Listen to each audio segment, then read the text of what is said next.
Okay, today's presentation is on surveys and interviews. This would be considered primary research. I'm actually requiring you to do either a survey or an interview for this paper. And it can be great to do surveys and interviews if your topic is so new that published research is going to be difficult to find. However, just a little warning, I wouldn't do this without asking your teacher or professor first, because there may be some teachers that don't want primary research in your research paper. So the first thing to do is to make a list of potential people you could interview. What people do you know that are related or would have specific knowledge about your topic? Also, think about the authors of your sources. Some of these people who have just published books are very willing to respond to emails, and you can find their emails on the internet. They may even have websites. So do a little brainstorming and do a little searching to see who you could potentially interview, either in person or over email. For my research paper on allergies, the first person who came to mind would be the school nurse. I could also interview someone with a severe allergy, especially someone who's gone into anaphylactic shock before, or I could look up the author of some of my sources. And for a survey, if you can't think of anyone to interview, or you can do both. For a survey, you can just create a digital survey, which I'll show you how to do today, and then your classmates can take it, or you could put it on Facebook too. You just need to be clear in your paper who your sample was and what your sample size was.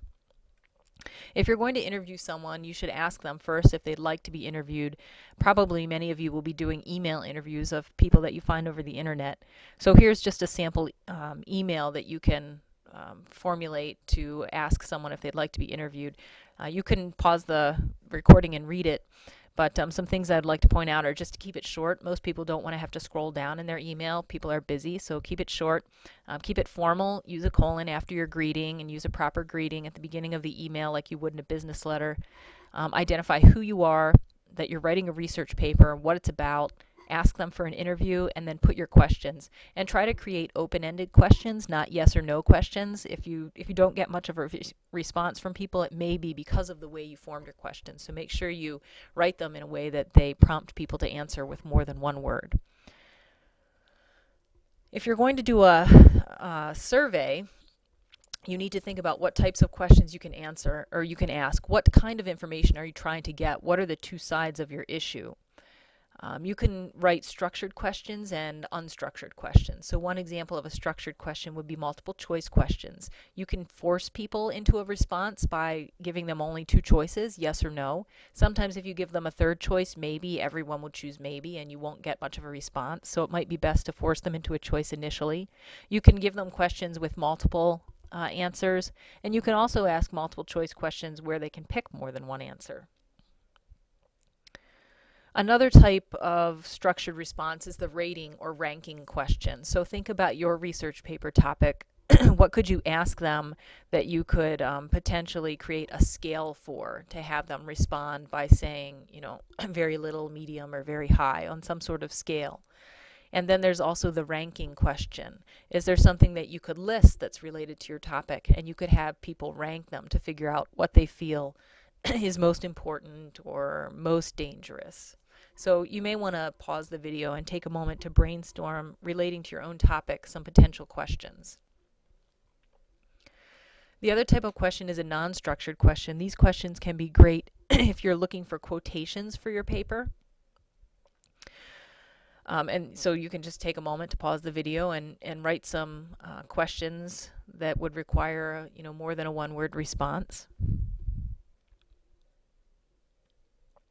You can also combine the structured and the non-structured to create a partially structured question where you do give people potential responses, but you give them an other to choose, and then they can fill in their response. One thing that you do need to pay attention to as you ask questions is to make sure that they're unbiased. You don't want to ask leading questions. Leading questions plant an answer in the respondent's mind before they're actually able to answer. For example, if I said, do you think that money-hungry drug companies cause an overdiagnosis of allergies? Well, you may have never even thought of that before, but because I've planted that seed in your mind, you might be more likely to respond yes. So you want to ask neutral questions. A more neutral way of asking that would be, why do you think food allergies are on the rise today? and then give people multiple responses and an opportunity to put in their own response. If you were doing true scholarly research, you would want to ask multiple questions. You would want to ask the same question numerous times so that you could prove that there was consistency in respondents' answers. And when you ask the questions, you would want to alternate the responses and not always put, the negative responses first or your opinion first. You'd want it to be very balanced.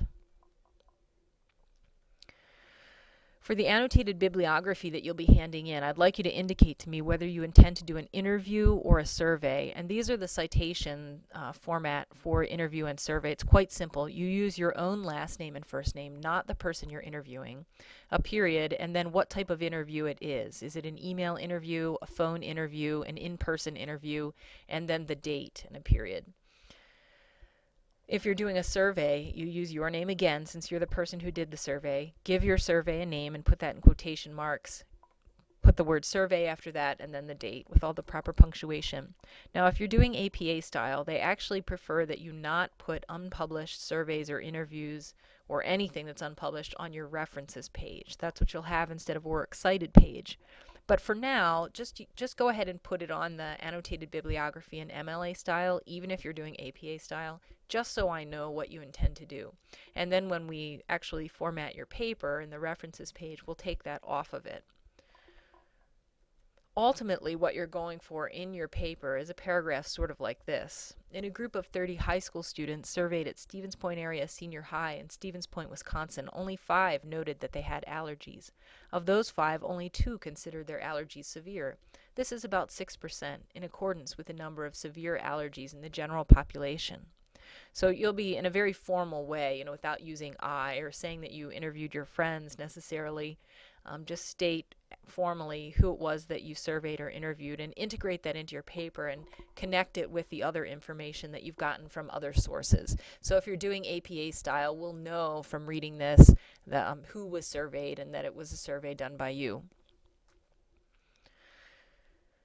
The best way to create a survey is to use SurveyMonkey, where you can create a digital survey and give people a link on Moodle or on your Facebook page, and then they can respond, and SurveyMonkey will actually analyze the results for you and give you some nice charts and graphs. If you're going to do that, you need to set up an account, so I would just Google SurveyMonkey and then sign up for the free basic account. This allows you to create 10 questions maximum.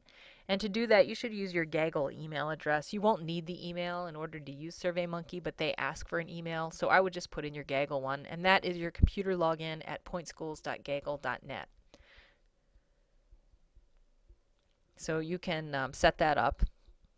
And then go ahead and navigate SurveyMonkey. Just click Create New Survey. Give it a name. It doesn't matter what type of survey you call it, you label it, and don't use any of their templates, just create your own. And then you can kind of navigate through the website, adding questions, and then when you're finished, click Preview Survey and take your own survey and make sure that it works. There are some tricky question options that they give you, and I made some mistakes the first time I made my survey. And then you'll also want someone to proofread it for you and take it. So again, click Preview and have someone else take a look at it. And they can let you know if you spelled anything wrong, if you've left a word out, if they need more information. Maybe they don't know enough about your topic to even be able to take your survey.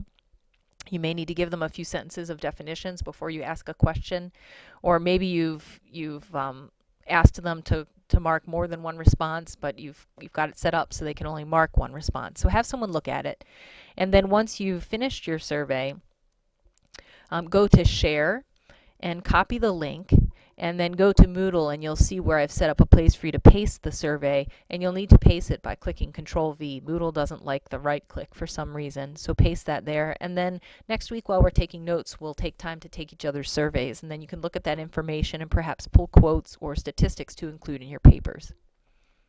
And that's it.